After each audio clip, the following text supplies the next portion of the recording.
जय श्री हरि। जय माता तुलसी। एकादशी व्रत का पारण करते समय तुलसी माता की कथा, द्वादशी कथा और लक्ष्मी माता की कथा सुनना अत्यंत पुण्यकारी माना गया है। धर्मशास्त्रों में कहा गया है कि तुलसी माता की कथा सुनने से घर में सुख, शांति और समृद्धि का वास होता है। तुलसी भगवान विष्णु को प्रिय है और उनके पूजन से पाप नष्ट होकर पुण्य की प्राप्ति होती है। द्वादशी कथा सुनने का लाभ ये है कि यह व्रती के व्रत को पूर्णता प्रदान करती है। केवल व्रत करने से ही नहीं, बल्कि कथा श्रवण करने से पापों का क्षय और जीवन में शुभ फल की प्राप्ति होती है।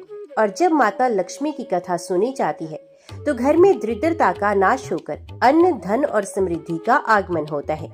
लक्ष्मी जी प्रसन्न होकर अपने भक्त के जीवन में कभी धन और सुख की कमी नहीं रहने देती। इसलिए जो भी भक्त एकादशी का पारण करते समय इन तीनों कथाओं का श्रवण करता है, उसका व्रत पूर्ण फलदायी होता है और उसके जीवन में धर्म, अर्थ, काम और मोक्ष सभी की प्राप्ति होती है। तो भक्त जनों, आप भी इस एकादशी पर तुलसी माता, द्वादशी कथा और लक्ष्मी माता की कथा अवश्य सुने और भगवान विष्णु व माता लक्ष्मी की कृपा के अधिकारी बने।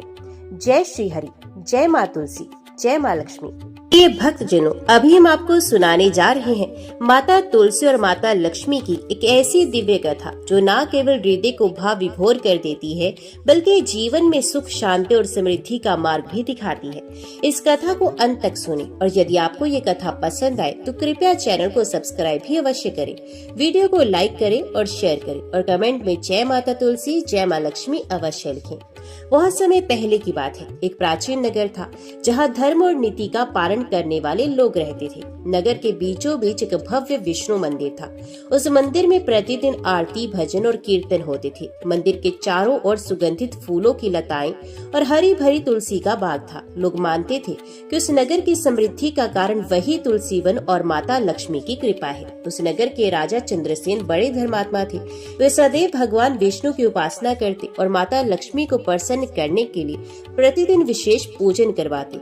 रानी सुमित्रा भी भक्ति भाव से हर सुबह तुलसी माता को जल चढ़ाती और तुलसी दल से श्री हरि विष्णु का पूजन करती। कथा कहती है कि तुलसी माता स्वयं धरती पर आई ताकि भक्तों को पापों से मुक्ति दिला सके। वे वृंदा के रूप में जन्मी और अपनी कठोर तपस्या से भगवान विष्णु को प्रसन्न किया। भगवान विष्णु ने उन्हें आशीर्वाद दिया कि हे वृंदा, आज से तुम तुलसी कहलाओगी। मेरे पूजन में तुम्हारे पत्ते अनिवार्य होंगे। तुम्हारे बिना कोई भी पूजा पूर्ण नहीं होगी। तब से तुलसी माता को हरि प्रिया भी कहा जाने लगा। जहाँ तुलसी माता होती है वहाँ लक्ष्मी माता का वास होता है और वहाँ दरिद्रता कभी नहीं टिकती। दूसरी ओर जब समुद्र मंथन हुआ तो अनेक रत्न निकले।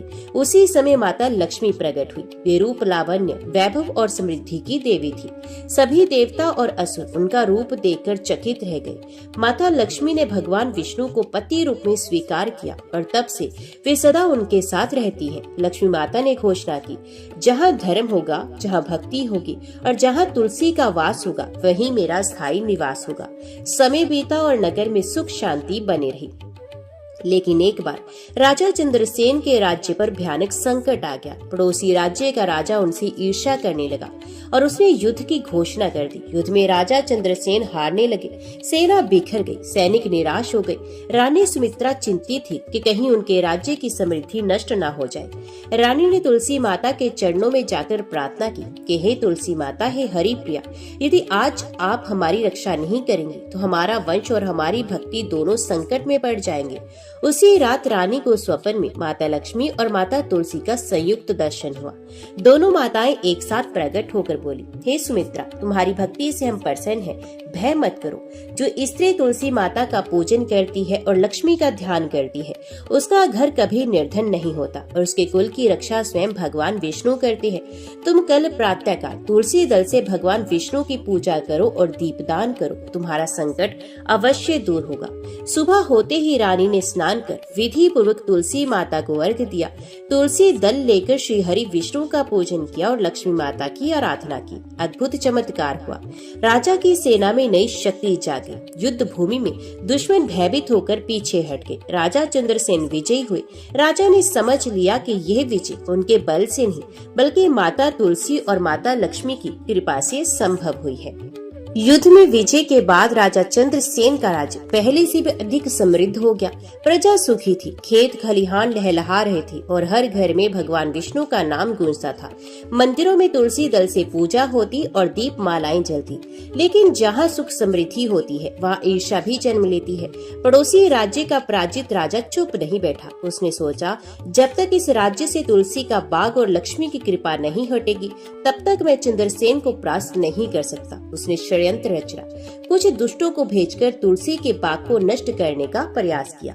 एक रात जब नगर के लोग सो रहे थे, वे दुष्ट तुलसी बाग में पहुंचे और पौधों को उखाड़ने लगे। अचानक तेज आंधी चली, बिजली चमकी और आकाश से आवाज आई, अरे मूर्खों, ये तुलसी माता का बाग है, इसे छूने का साहस किया तो भस्म हो जाओगे। वहाँ उपस्थित सभी दुष्ट भयभीत होकर भाग खड़े हुए। कुछ वहीं गिर पड़े और बेहोश हो गए।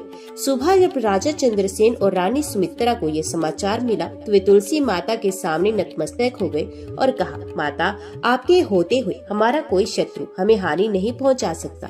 समय बीता और एक दिन नगर में अकाल की स्थिति उत्पन्न हो गई। वर्षा नहीं हुई, अनाज सूखने लगा, प्रजा परेशान हो गई। लोग सोचने लगे कि शायद लक्ष्मी माता ने नाराज होकर अपनी कृपा लौटा ली है। राजा रानी दुखी होकर मंदिर पहुंची। उन्होंने माता लक्ष्मी का ध्यान करते हुए प्रार्थना की, हे महालक्ष्मी, यदि हमने कोई भूल की हो तो हमें क्षमा करें। आप बिना हमारे जीवन अंधकारमय है। माता लक्ष्मी उनके सामने प्रकट हुई। उनका रूप दिव्य था, हाथों में कमल थे और मुख पर मुस्कान थी। उन्होंने कहा, हे चंद्रसेन, हे सुमित्रा, तुम्हारी भक्ति अटल है, परंतु ये मेरी परीक्षा है। जब प्रजा कठिनाई में धैर्य और भक्ति बनाए रखेगी तभी मैं पुण्य अपनी कृपा बरसाऊंगी। माता ने आगे कहा, इस अकाल को दूर करने के लिए तुम सबको तुलसी माता का सामूहिक पूजन करना होगा। जब पूरा नगर तुलसी दल चढ़ाकर विष्णु का नाम लेगा तब वर्षा होगी और समृद्धि लौट आएगी। राजा ने आदेश दिया कि पूरे नगरवासी एकत्रित होकर तुलसी माता का महायज्ञ करें। दिन निश्चित हुआ। नगर के सभी लोग, छोटे बड़े, स्त्री पुरुष, बच्चे बुजुर्ग, सब तुलसी बाग में आए। वहाँ भव्य मंडप बनाया गया। वेद मंत्रों की गूंज हुई। तुलसी माता को दूध, जल, फूल और सिंदूर अर्पित किया गया। भगवान विष्णु की मूर्ति के चरणों में तुलसी दल चढ़ाए गए। जब सामूहिक रूप से हरि विष्णु जय तुलसी माता, जय लक्ष्मी माता का उद्घोष हुआ तभी आकाश में काले बादल घेर आए। कुछ ही पलों में मूसलाधार वर्षा शुरू हुई। सूखी धरती हरी हो गई। खेतों में अंकुर फूटने लगे और लोगों के चेहरे खिल उठे। वर्षा होते ही माता लक्ष्मी और तुलसी माता दोनों दिव्य रूप में प्रकट हुई। उनके तेज से पूरा मंडप आलोकित हो गया। माता तुलसी बोली, हे भक्तों, जो स्त्री पुरुष श्रद्धा से मेरा पूजन करते हैं और भगवान विष्णु का ध्यान करते हैं, उनके घर में दरिद्रता कभी नहीं आती। माता लक्ष्मी ने कहा, और जहाँ तुलसी का वास होता है वहाँ मैं स्वयं निवास करती हूँ। इस नगर में अब सदैव सुख समृद्धि बनी रहेगी। राजा, रानी और सभी प्रजाजन ने मिलकर दोनों माताओं को प्रणाम किया और धन्यवाद दिया। तुलसी महायज्ञ के बाद नगर में फिर से सुख शांति लौट आई। खेतों में फसल लहलहाने लगी। लोग प्रसन्नचित होकर तुलसी माता और लक्ष्मी माता का गुणगान करने लगे। राजा चंद्रसेन और रानी सुमित्रा हर दिन और अधिक भक्ति भाव से पूजन करने लगे। लेकिन ईश्वर और देवी देवता अपने भक्तों की परीक्षा लेते रहते हैं ताकि उनकी भक्ति और दृढ़ हो सके। एक दिन नगर में एक नई घटना घटी। एक वृद्ध ब्राह्मण नगर में आया। उसके वस्त्र फटे पुराने थे, आंखों में चमक थी और मुख पर गहन गंभीरता। वे राजा के दरबार पहुंचा और बोला, हे राजन, तुम बड़े धर्मात्मा कहलाते हो। कहते हैं तुम्हारे राज्य में कोई दुखी नहीं, लेकिन मैं भूखा प्यासा घूम रहा हूँ और मुझे कोई अन्न जल नहीं दे रहा। यदि तुम सचमुच धर्मात्मा हो तो मेरी भूख मिटाओ। राजा ने तुरंत आदेश दिया कि ब्राह्मण को भोजन कराया जाए। लेकिन जब भोजन परोसा गया तो ब्राह्मण ने गुस्से से थाली उलट दी और बोला, ये भोजन मुझे स्वीकार नहीं, इसमें तुलसी दल नहीं, विष्णु अर्पण किए बिना ये अन्न व्यर्थ है। राजा चौंक गए। उन्होंने तुरंत तुलसी दल मंगवाया और भगवान विष्णु को अर्पित कर ब्राह्मण को भोजन दिया। तभी ब्राह्मण संतुष्ट हुआ और प्रसन्न होकर बोला, राजन, याद रखना, तुलसी के बिना लक्ष्मी की कृपा स्थिर नहीं रहती। ये नगर तभी तक समृद्ध रहेगा जब तक तुलसी और लक्ष्मी की संयुक्त आराधना होती रहेगी। ये कहकर ब्राह्मण अदृश्य हो गया। दरबार में सब स्तब्ध रह गए। कुछ समय के बाद रानी सुमित्रा के मन में एक शंका उठी। वे सोचने लगी, क्या सचमुच हमारी समृद्धि का कारण केवल तुलसी माता और लक्ष्मी माता की कृपा है या ये हमारे परिश्रम और राजा की नीतियों से है? उनकी ये शंका धीरे धीरे बढ़ने लगी। एक दिन उन्होंने तुलसी पूजा का क्रम रोक दिया और सोचा देखते हैं यदि हम पूजा भी ना करें तो क्या होता है। उस दिन तुलसी पर जल नहीं चढ़ा, दीपक नहीं जला और लक्ष्मी पूजन भी नहीं हुआ। रानी की इस भूल का परिणाम तुरंत दिखाई देने लगा। उसी रात महल में अंधकार छा गया, दीपक बुझ गए, खजाने की कक्ष के रत्न गायब होने लगे और राजा को अजीब स्वप्न आया कि लक्ष्मी माता क्रोधित होकर महल से बाहर जा रही हैं। सुबह जब राजा जागे तो रानी ने अपनी शंका स्वीकार की और कहा, स्वामी मैंने परीक्षा ली और पूजन नहीं किया, शायद यही कारण है कि ये संकट आया। तो राजा क्रोधित हुए। उन्होंने शांत स्वर में कहा, देवी माता लक्ष्मी और माता तुलसी हमारी परीक्षा ले रही थी, हमें सदैव भक्ति में अटल रहना चाहिए। राजा रानी तुरंत मंदिर में पहुँचे। दोनों ने मिलकर तुलसी माता को जल चढ़ाया, लक्ष्मी माता का पूजन किया और पूरे हृदय से क्षमा मांगी। कुछ ही क्षणों में मंदिर आलोकित हो गया। माता लक्ष्मी और माता तुलसी प्रकट हुई। तुलसी माता ने कहा, हे सुमित्रा, भक्ति में शंका आना स्वाभाविक है, परंतु जो भक्त परीक्षा में खरे उतरते हैं वही सच्चे भक्त कहलाते हैं। लक्ष्मी माता ने कहा, जहाँ मेरा और तुलसी का संयुक्त पूजन होता है वहाँ ना कभी दरिद्रता आती है, ना कोई संकट टिकता है। तुम्हारी परीक्षा पूरी हुई, अब तुम्हारे राज्य में फिर से समृद्धि लौटेगी। राजा रानी ने कृतज्ञ होकर प्रणाम किया। जय माता तुलसी, जय श्री हरि, जय माँ लक्ष्मी। हरे कृष्णा, जय श्री हरि। यदि आप भी भगवान विष्णु की कृपा और पितरों की शांति चाहते हैं तो इस वीडियो को अंत तक अवश्य सुनें। लाइक करें, शेयर करें और चैनल को सब्सक्राइब करना ना भूलें।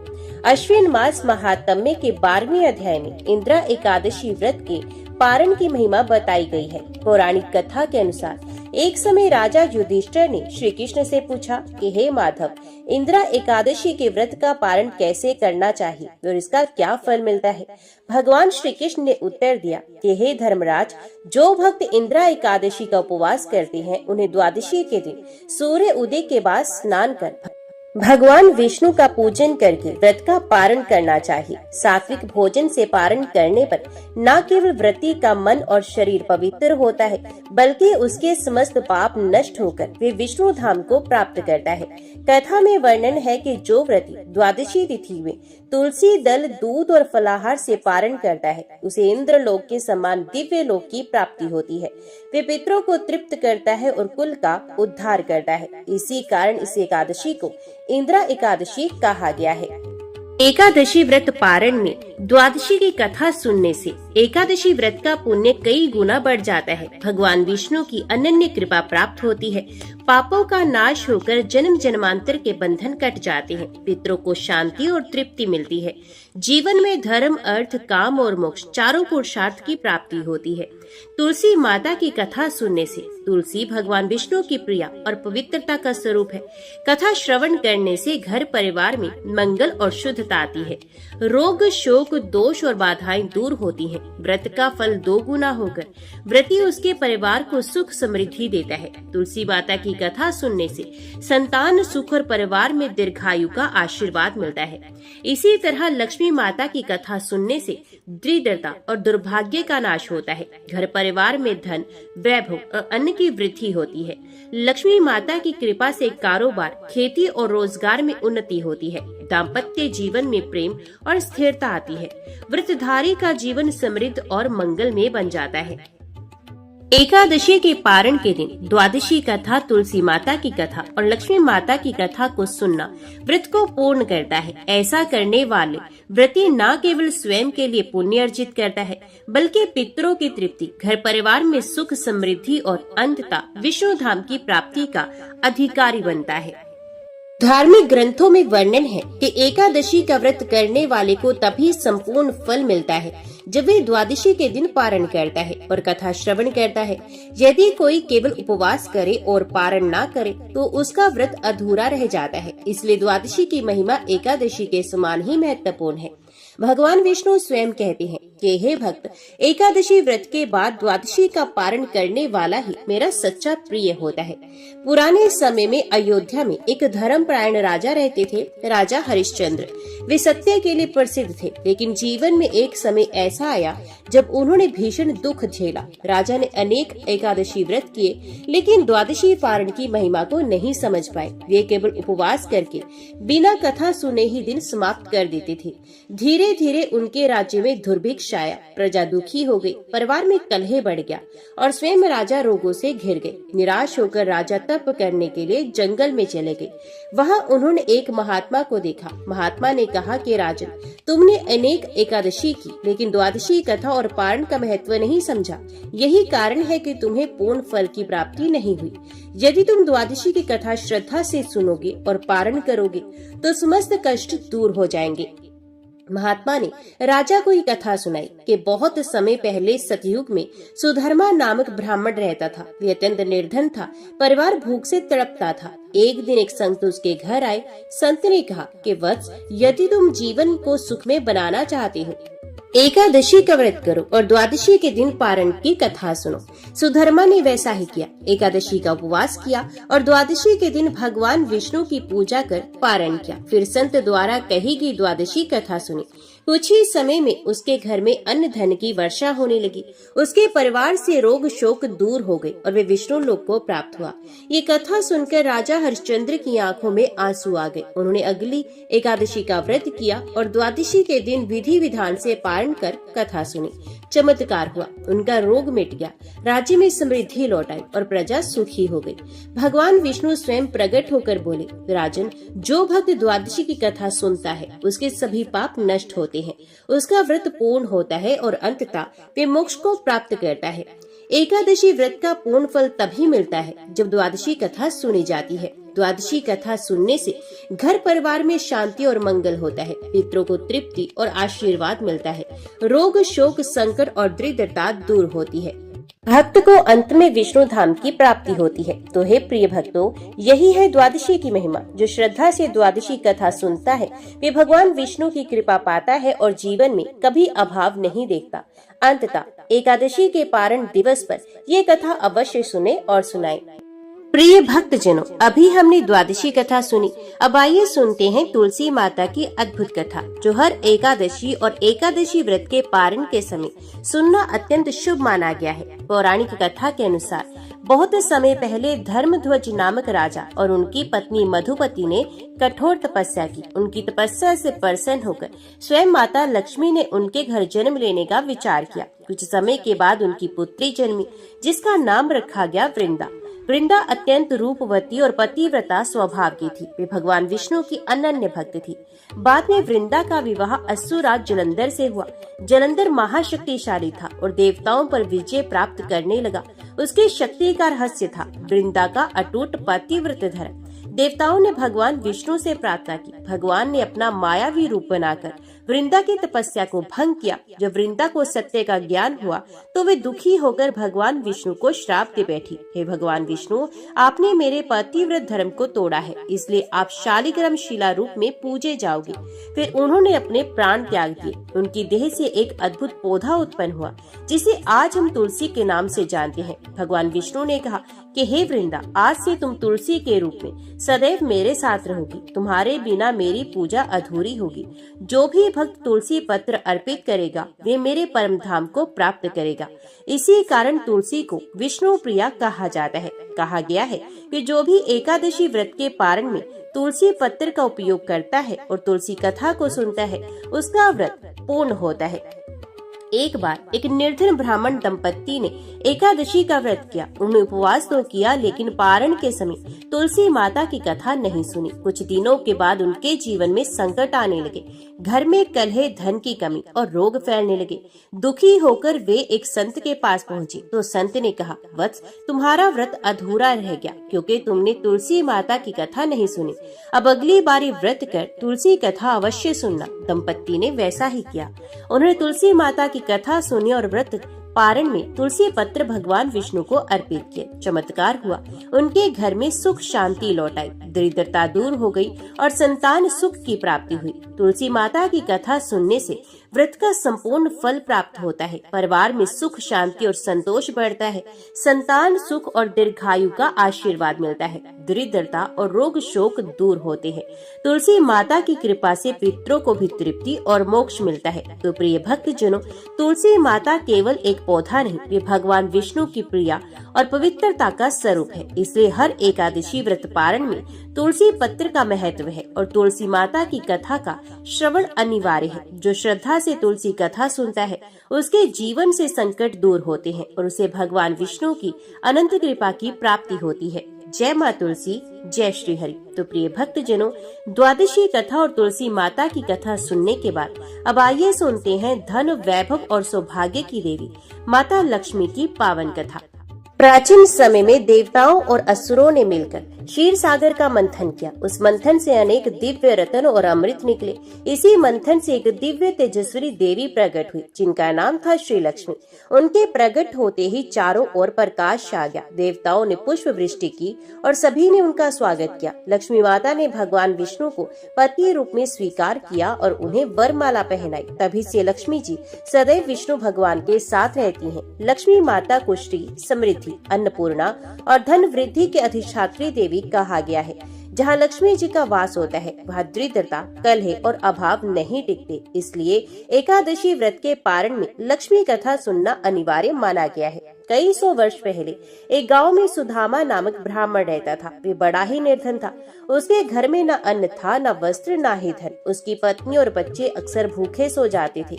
सुदामा बड़ा भक्त था। उसने एक बार एकादशी का व्रत किया, लेकिन पारण के समय लक्ष्मी माता की कथा नहीं सुनी। इस कारण उसके जीवन में कोई परिवर्तन नहीं आया। निराश होकर वे एक दिन मंदिर में जाकर रोने लगा। तभी वहाँ एक महात्मा प्रकट हुए। उन्होंने कहा कि वत्स, तूने व्रत तो किया, लेकिन व्रत का फल तभी पूर्ण होता है जब द्वादशी पर लक्ष्मी माता की कथा सुनी जाए। अगली बार श्रद्धा से ये कथा सुनना और देखना चमत्कार कैसे होता है। महात्मा ने सुदामा को ये कथा सुनाई। एक बार स्वर्गलोक में देवताओं और असुरों के बीच में युद्ध हुआ। देवताओं के पास अन्न, धन और वैभव समाप्त हो गया। वे सब भूख प्यास से पीड़ित हो गए। तब इंद्रदेव ने भगवान विष्णु से प्रार्थना की। तो भगवान विष्णु ने कहा, देवताओं, जब तक तुम मेरी प्रिया लक्ष्मी की कथा श्रवण नहीं करोगे तब तक तुम्हें समृद्धि की प्राप्ति नहीं होगी। तब देवताओं ने द्वादशी के दिन माता लक्ष्मी की कथा सुनी। कथा सुनते ही उनके जीवन में वैभव लौट आया और असुरों पर विजय प्राप्त हुई। ये कथा सुनकर सुदामा ने भी अगली एकादशी का व्रत किया और द्वादशी के दिन माता लक्ष्मी की कथा सुनी। उसने श्रद्धा से पारण किया और लक्ष्मी माता का स्मरण किया। चमत्कार हुआ। रातों रात उसके घर में धन धान्य की वर्षा होने लगी। भंडार अन्न से भर गया। परिवार में हंसी खुशी छा गई और गांव के लोग भी आश्चर्यचकित हो गए। लक्ष्मी माता स्वयं स्वप्न में प्रकट होकर बोली, वत्स, अब कभी मेरे बिना व्रत अधूरा मत छोड़ना। जहाँ मेरी कथा सुनाई जाएगी वहाँ दरिद्रता का वास कभी नहीं होगा। लक्ष्मी माता की कथा सुनने से घर परिवार में दरिद्रता और कंगाली दूर होती है। व्यापार और खेती में उन्नति होती है। परिवार में प्रेम, शांति और वैभव बढ़ता है। अन्न और धन की कभी कमी नहीं होती। प्रति को लोक और परलोक दोनों में सुख प्राप्त होता है। तो प्रिय भक्त जनों, लक्ष्मी माता केवल धन की देवी ही नहीं बल्कि सौभाग्य और समृद्धि का स्वरूप है। इसलिए एकादशी व्रत के पारण में लक्ष्मी कथा सुनना आवश्यक है। जो भक्त श्रद्धा से ये कथा सुनता है उसके जीवन में सुख, शांति और वैभव आता है। अतः हर भक्त को द्वादशी कथा, तुलसी कथा और लक्ष्मी कथा अवश्य सुननी चाहिए। जय श्री हरि। इस कथा में हम आपको सुनाएंगे दो बहनों की एकादशी की कहानी। एक बहन ने श्रद्धा से वर्ष की सभी 24 एकादशियों का व्रत किया और उसे मिला भगवान विष्णु का अद्भुत आशीर्वाद, जबकि दूसरी बहन ने इन व्रतों को महत्वहीन समझा और उसका जीवन दुख और संकटों से भर गया। ये कथा हमें सिखाती है कि एकादशी व्रत केवल उपवास नहीं बल्कि पितृ उद्धार, पापों का नाश और विष्णु कृपा का द्वार है। तो आइए भक्तों, सुनते हैं दो बहनों की 24 एकादशी की व्रत कथा। जय श्री हरि। सूरज की हल्की हल्की किरणें हरे भरे खेतों के ऊपर सुनहरी चादर बिछा रही थी। गांव की गलियों में गोबर और मिट्टी की सौंधी सी खुशबू फैली हुई थी। आंगनों में औरतें लिपाई पोताई कर रही थी। बुजुर्ग तुलसी चौरा पर दीपक जलाकर भगवान विष्णु के भजन गा रहे थे। इस गांव का नाम था विष्णुपुर। नाम से ही लगता था कि ये गांव भगवान विष्णु की विशेष कृपा से धनी है। यहाँ के लोग हर एकादशी को बड़ी श्रद्धा से व्रत रखते थे। गांव के बुजुर्ग कहते थे कि जो एकादशी व्रत करता है उसके पाप नष्ट होते हैं, मन को शांति मिलती है और जीवन में सुख समृद्धि आती है। गांव के बीचों बीच एक पुराना लेकिन बहुत ही सुंदर विष्णु मंदिर था। मंदिर की दीवारों पर रामायण और महाभारत के दृश्य उकेरे गए थे। मंदिर के पुजारी रामदास जी सभी को एकादशी की महिमा सुनाते और कहते, बेटा, एकादशी भगवान विष्णु की तिथि है। इस दिन व्रत, भजन और सेवा से मनुष्य के जीवन का कल्याण हो जाता है। इसी गांव में रहती थी दो सगी बहनें। बड़ी का नाम था सुमंगला और छोटी का कुमुदनी। दोनों की उम्र में 5 साल का अंतर था, लेकिन स्वभाव में जमीन आसमान का फर्क था। सुमंगला शांत, सहनशील और भक्ति में लीन रहती, जबकि कुमुदनी चंचल, बातूनी और रंगीन सपनों में खोई रहती। गांव के लोग अक्सर कहते, सुमंगला तो जैसे देवी लक्ष्मी की प्रतिमा है, लेकिन कुमुदनी को अभी संसार के रंग ढंग भा रहे हैं। उस दिन एकादशी थी। गांव में ढोल नगाड़ों की आवाज गूंज रही थी। महिलाएं गीत गा रही थी, बच्चे फूल चुनकर मंदिर सजा रहे थे। सुमंगला ने सुबह से ही उपवास कर लिया था और पूजा की तैयारी में लगी थी, लेकिन कुमुदनी अभी भी आंगन में दर्पण देख देख कर अपनी चोटी में फूल लगा रही थी। सुमंगला ने धीरे से कहा, बहना, आज एकादशी है, चलो व्रत कर ले, भगवान विष्णु प्रसन्न होंगे। कुमुदनी ने हंसते हुए कहा, दीदी, ये व्रत उपवास बुजुर्गों के लिए अच्छे हैं, मेरी तो अभी उम्र ही क्या है, मुझे तो मेले में जाना है, नाच गाना देखना है। सुमंगला ने गंभीर स्वर में उत्तर दिया, उम्र भक्ति में रुकावट नहीं बनती बहना। एकादशी के व्रत से मन को स्थिरता और आत्मा को शुद्धि मिलती है। लेकिन कुमुदनी ने अनसुना कर दिया और मेले की ओर चल पड़ी। सुमंगला मन ही मन भगवान से प्रार्थना करती रही, हे नारायण, मेरी बहन को भी एक दिन आपकी भक्ति का महत्व समझ में आ जाए। इसी तरह गांव की इस एकादशी की सुबह दो बहनों के जीवन में दो अलग अलग राहें खोलने वाली थी। एक राह भक्ति की ओर और दूसरी मोहमाया की ओर। भगवान विष्णु की योजना शायद कुछ और ही थी, क्योंकि इसी दिन से एक ऐसी कथा की शुरुआत होने वाली थी जो पूरे गांव में पीढ़ी दर पीढ़ी सुनाई जाएगी। विष्णुपुर गांव में सुमंगला और कुमुदनी का घर एक पुराने नीम के पेड़ के नीचे बना था। मिट्टी की दीवारें, गोबर से लिपा आंगन और बीच में तुलसी का चोरा, यही उनकी छोटी सी दुनिया थी। उनके माता पिता साधारण किसान थे। पिता का नाम गोपाल दास और माता का नाम लक्ष्मीबाई। गोपाल दास मेहनती और सत्यनिष्ठ थे, जबकि लक्ष्मीबाई धार्मिक और त्यागमयी थी।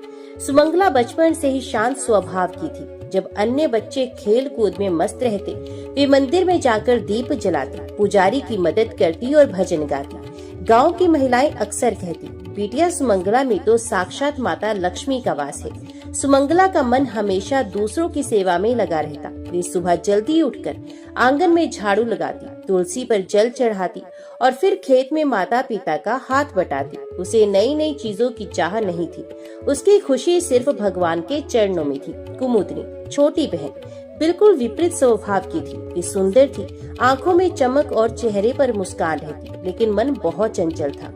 उसे नए कपड़े, गहने और मेलों की चहल पहल बहुत पसंद थी।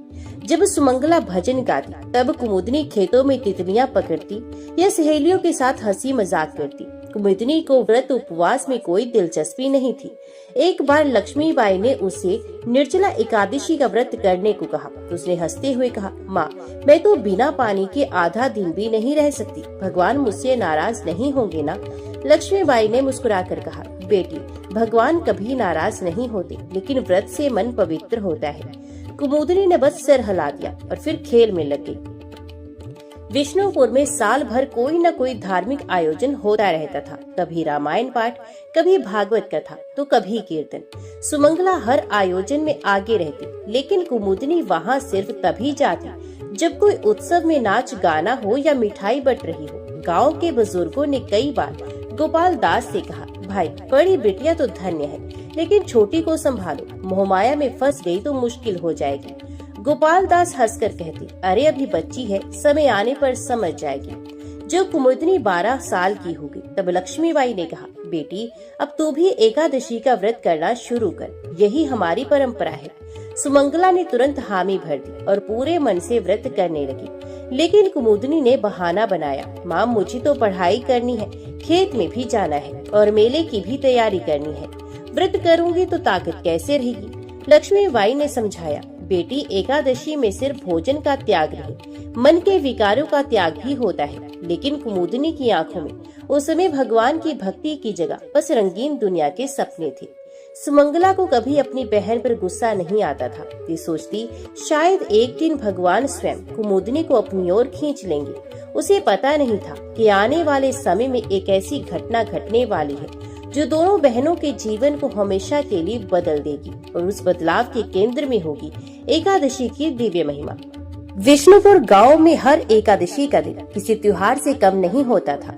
गांव के लोग इसे भगवान विष्णु का विशेष दिन मानते थे। सुबह होते ही हर घर से शंख, घंटियों और भजन की आवाजें गूंजने लगती। मंदिर में पीतल के बड़े दियों की कतारें जगमगाने लगती और वातावरण में तुलसी, चंदन और धूप की पवित्र सुगंध भर जाती। एकादशी से एक दिन पहले गांव की औरतें आंगन साफ करती, तुलसी चौरे पर सजावट करती और अनाज छांट कर रख देती, क्योंकि एकादशी के दिन अनाज का सेवन नहीं किया जाता था। गांव में ये भी मान्यता थी कि इस दिन धान, गेहूं, चावल जैसी चीजें नहीं पकानी चाहिए, बल्कि फल, दूध और साबूदाने जैसी सात्विक चीजों से व्रत खोलना चाहिए। मंदिर के पुजारी रामदास जी सुबह से ही लोगों को एकादशी के महत्व के बारे में बताते थे। बेटा, एकादशी में व्रत करने से शरीर और आत्मा दोनों पवित्र होती हैं। ये तिथि स्वयं भगवान हरि को प्रिय है। जो मन से, वाणी से और कर्म से पवित्र रहकर व्रत करता है, उसका जीवन मंगल में हो जाता है।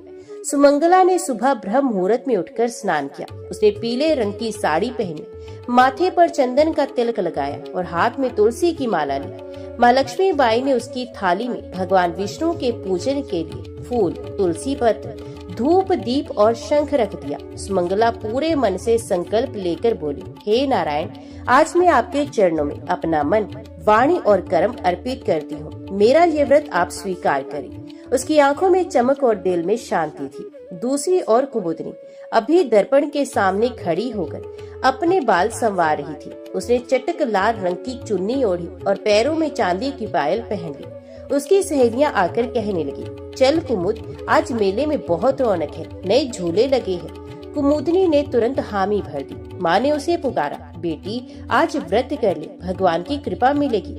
कुमुदनी ने हंसते हुए कहा, माँ, भगवान तो दिल में रहते हैं, मंदिर या व्रत में ही थोड़ी ना मिलते हैं।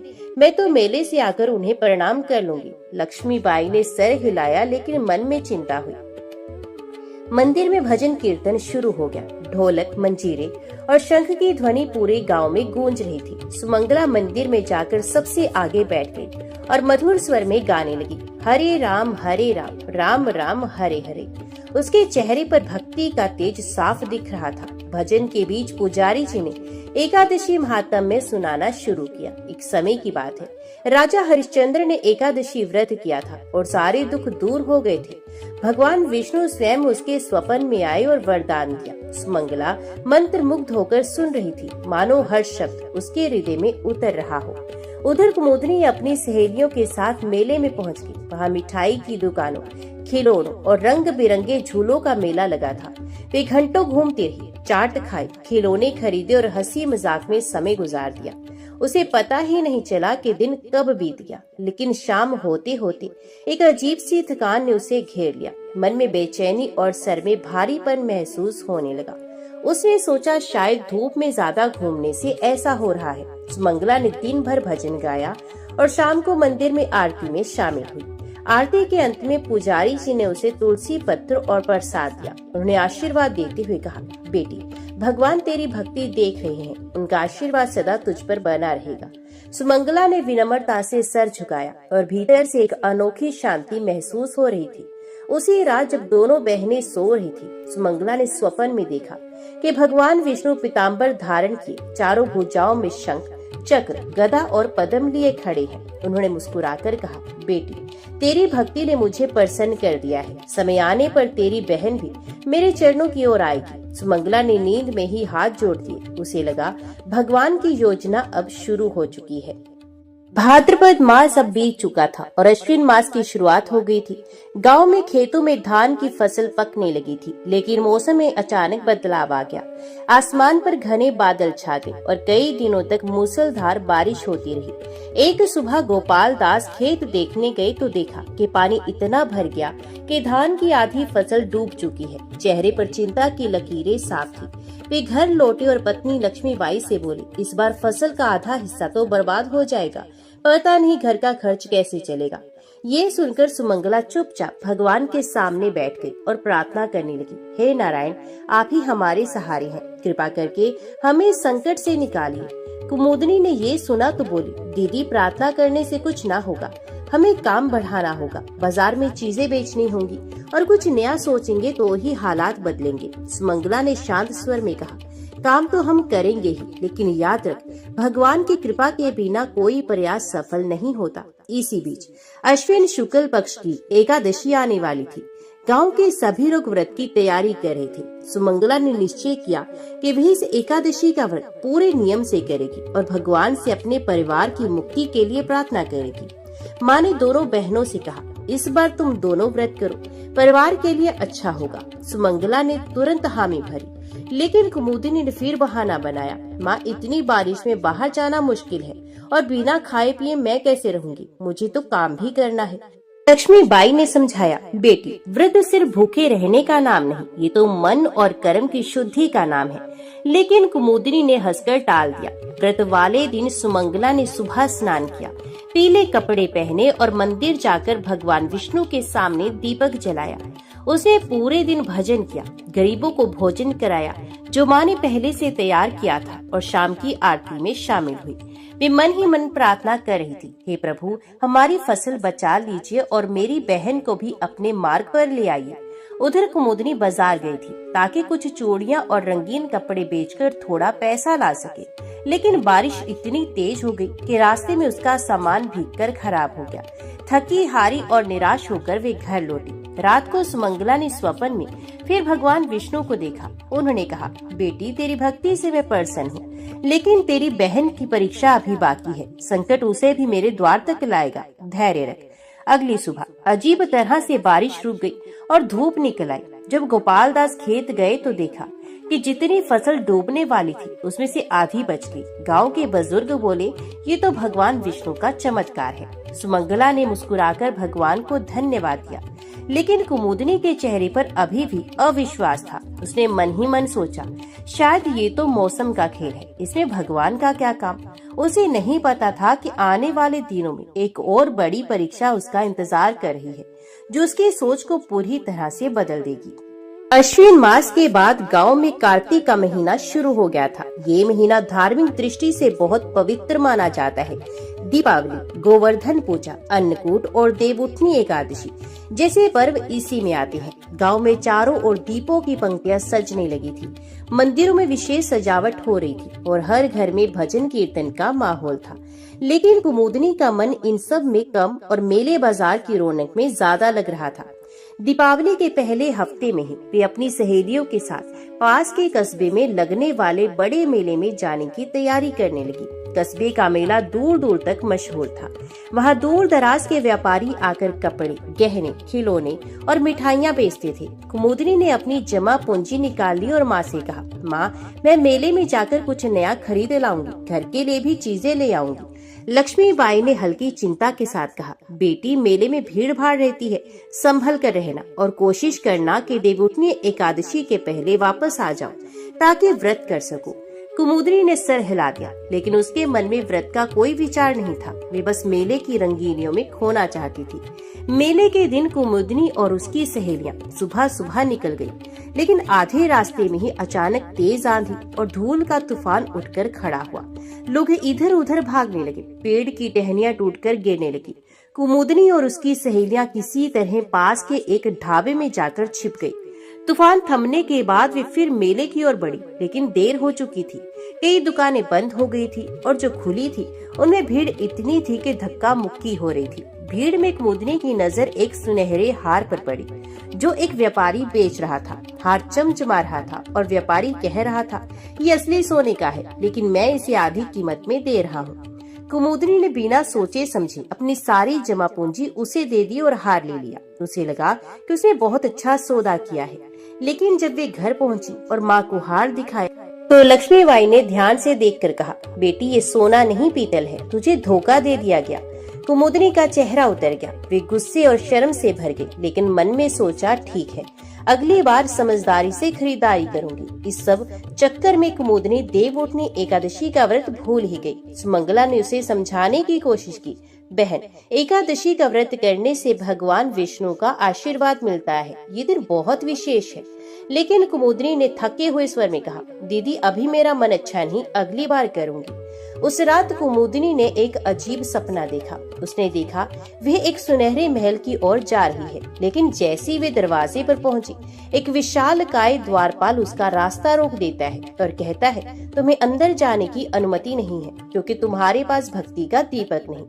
कुमुदनी डरकर पीछे हट गई और नींद खुल गई। उसका दिल जोर जोर से धड़क रहा था, लेकिन उसने इसे बस एक बुरा सपना मानकर टाल दिया। उसे अंदाजा भी नहीं था ये भगवान का पहला स्पष्ट संकेत था, और अगर वे अब भी नहीं संभली तो अगली परीक्षा और कठिन होने वाली थी। कार्तिक मास की ठंडी सुबह थी। गांव में कोहरे की चादर बिछी हुई थी और मंदिर के घंटे की मधुर ध्वनि दूर दूर तक गूंज रही थी। सुमंगला ने अपनी दिनचर्या के अनुसार स्नान कर पीले वस्त्र पहनकर तुलसी चौरे पर दीपक जलाया। उसके चेहरे पर भक्ति का तेज साफ झलक रहा था। कुमुदनी अभी भी बिस्तर पर थी। वे पिछले कई दिनों से उदास थी। मेले में हुआ धोखा, एकादशी का छूटना और बार बार आने वाले अजीब सपने उसे भीतर ही भीतर विचलित कर रहे थे। उसे रात सुमंगला ने स्वप्न में एक सुंदर दृश्य देखा। नीले आकाश के बीच श्वेत कमल पर भगवान विष्णु विराजमान थे। उनके हाथों में शंख, चक्र, गदा और पद्म थे और उनके चारों ओर दिव्य प्रकाश फैला हुआ था। भगवान ने कहा, बेटी, भक्ति में धैर्य रखो। तुम्हारे घर पर मेरी कृपा बनी है, लेकिन तुम्हारी बहन के मोह को तोड़ने के लिए समय और परीक्षा दोनों आवश्यक है। तुम उसकी रक्षा करती रहना, जैसे दीपक अंधेरे में प्रकाश देता है। स्वप्न में जाकर सुमंगला ने मन ही मन प्रणाम किया और ये संकेत किसी को नहीं बताया। देव उठनी एकादशी के कुछ ही दिनों के बाद एक सुबह गांव के लोग चकित रह गए। मंदिर के आंगन से इतनी अद्भुत चंदन और केसर की सुगंध आ रही थी कि पूरा गांव उस महक में डूब गया। पुजारी रामदास जी ने कहा, ये कोई साधारण सुगंध नहीं, ये तो भगवान विष्णु की उपस्थिति का संकेत है। लोग मंदिर में दर्शन करने पहुंचे तो देखा कि भगवान की मूर्ति के चरणों में एकदम ताजा कमल का फूल रखा था, जबकि मंदिर बंद था और किसी ने अंदर प्रवेश नहीं किया था। सुमंगला ने मन ही मन महसूस किया, ये भगवान का एक और संदेश है, लेकिन कुमुदनी ने इसे संयोग मानकर टाल दिया। एक शाम जब कुमुदनी नदी किनारे कपड़े धो रही थी, अचानक उसका पांव फिसला और वे गहरे पानी में गिर गई। लहरों का तेज बहाव उसे बहा ले जाने वाला था। उसे लगा कि अब वे नहीं बच पाएगी, लेकिन तभी उसे महसूस हुआ कि किसी ने उसका हाथ मजबूती से थाम लिया। जब वे होश में आई तो देखा कि किनारे पर अकेली बैठी है। चारों ओर कोई इंसान नहीं था, लेकिन उसकी कलाई पर हल्की सी तुलसी की पत्ती चिपकी हुई थी। वे घबराकर घर लौटी और सुमंगला को सब बताया। सुमंगला ने धीरे से कहा, बहन, ये भगवान विष्णु की कृपा थी, उन्होंने तुम्हें बचाया है।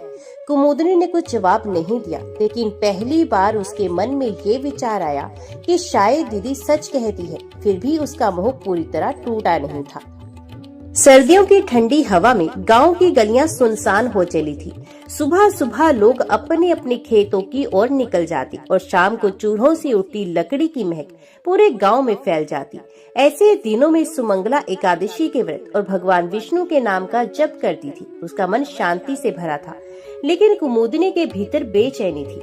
भगवान के संकेत उसने महसूस तो किए थे, पर उसके मन के कोने में अभी भी चमक दमक और ऐश्वर्य की चाह बाकी थी। उसे लगता भक्ति से पेट नहीं भरता, कुछ बड़ा करने के लिए धन और साधन चाहिए। एक दिन गांव में एक दल आया, ढोल नगाड़े बजाते, ऊंची ऊंची आवाज में व्यापार का प्रचार करते हुए। वे लोग दूर शहर से आए थे और रंग बिरंगे कपड़े, नकली आभूषण और शीशे के काम वाली चूड़ियां बेच रहे थे। उनके स्टॉल पर भारी भीड़ थी।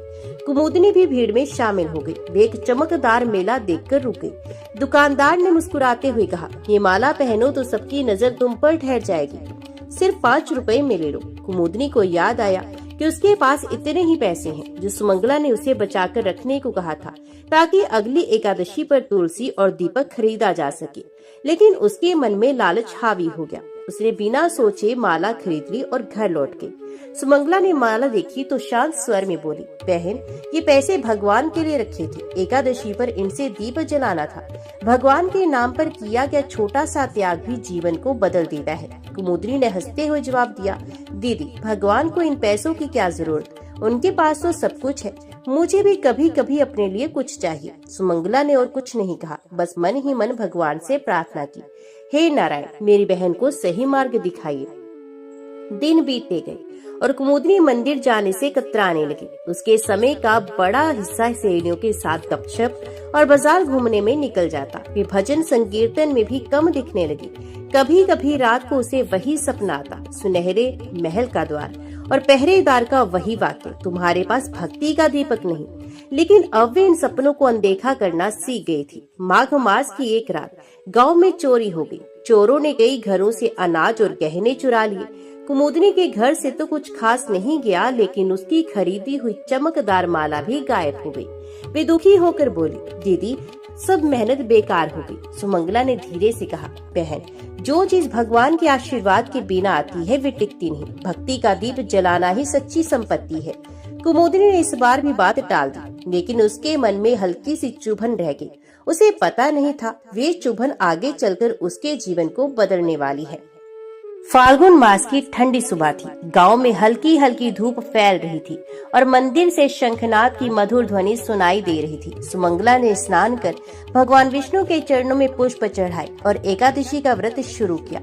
उसके चेहरे पर भक्ति की आभा थी, मानो किसी ने भीतर दीप जला दिया हो। कुमुदनी वहीं आंगन में बैठी ऊँघती हुई दीदी को देख रही थी। कुछ दिनों पहले उसकी खरीदी हुई माला चोरी हो गई थी और उसके बाद उसके छोटे मोटे काम भी बिगड़ते जा रहे थे। फिर भी उसने इसे भगवान की इच्छा मानने के बजाय अपना दुर्भाग्य समझा। उसी समय गांव में एक अनोखी घटना हुई। पास के गांव के एक धनी व्यापारी की पत्नी, जो वर्षों से गंभीर बीमारी से पीड़ित थी, सुमंगला के घर आई। उसने कहा, बेटी, मैंने सुना है तुम एकादशी का व्रत पूरे नियम से करती हो। मेरे लिए भगवान से प्रार्थना करो। सुमंगला ने श्रद्धा से तुलसी का पत्ता, गंगा जल और भगवान के नाम का जप कर उन्हें दिया। कुछ ही दिनों में वे महिला स्वस्थ हो गई। व्यापारी ने आभार स्वरूप सुमंगला को अनाज, वस्त्र और थोड़े से पैसे भेंट किए। ये देखकर गांव के लोग कहने लगे, भक्ति का फल भगवान स्वयं देते हैं और किसी रूप में देते हैं। उधर कुमुदनी ने एक सहेली के साथ मिलकर बाजार में छोटा सा काम शुरू किया, लेकिन जल्द ही उसका पैसा डूब गया। सहेली ने भी मुंह मोड़ लिया। घर लौटकर वे दीदी से बोली, लगता है मेरे भाग्य में सुख लिखा ही नहीं। सुमंगला ने शांत स्वर में कहा, भाग्य भगवान की देन है बहन, लेकिन अगर हम उनकी भक्ति से दूर हो जाएं, तो वे भी हमसे दूर चले जाते हैं। धीरे धीरे गांव के लोग भी कुमुदनी से दूरी बनाने लगे। कहते, जिसके मन में भक्ति नहीं उसका साथ कैसा। ये बातें सुनकर कुमुदनी को बुरा लगता, लेकिन अंदर कहीं न कहीं उसे महसूस होता कि दीदी की बातों में सच्चाई है। फिर भी उसका अहंकार टूटने को तैयार नहीं था।